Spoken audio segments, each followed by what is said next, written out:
I stole tens of millions from the bank, yet managed to escape without a trace. No one could have imagined that the criminal was a housewife. My name is Bree. I used to be a wealthy lady, but after my husband's failed investments, I was burdened with huge debts. To repay these debts, I found a job as a cleaner at the largest bank in America. However, on my first day at work, I was shocked. Stacks of cash were being destroyed. While I was heartbroken, I also got an idea. If I could steal those shredded bills, wouldn't my problems be solved? In the following days, I carefully studied the bank's security.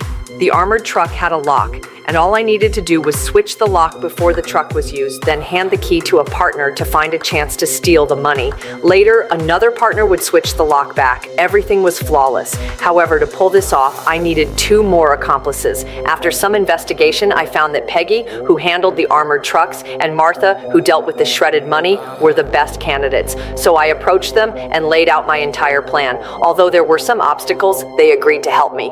And so the operation officially began. Everything went as planned until there was a mistake while exchanging the keys.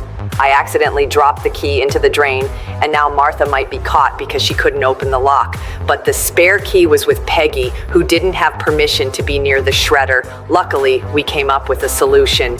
Peggy wrapped the key in chewing gum, then pretending to be angry, she threw it into the elevator.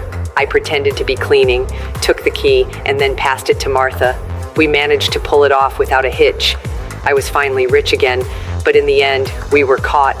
They were terrified, but I had a great idea. So I fled with the money and hired a lawyer. I knew the bank would never admit that there was a flaw in their security system, and just as I expected, we only had to pay a small fine. But Peggy and Martha didn't seem very happy, so I prepared a surprise for them.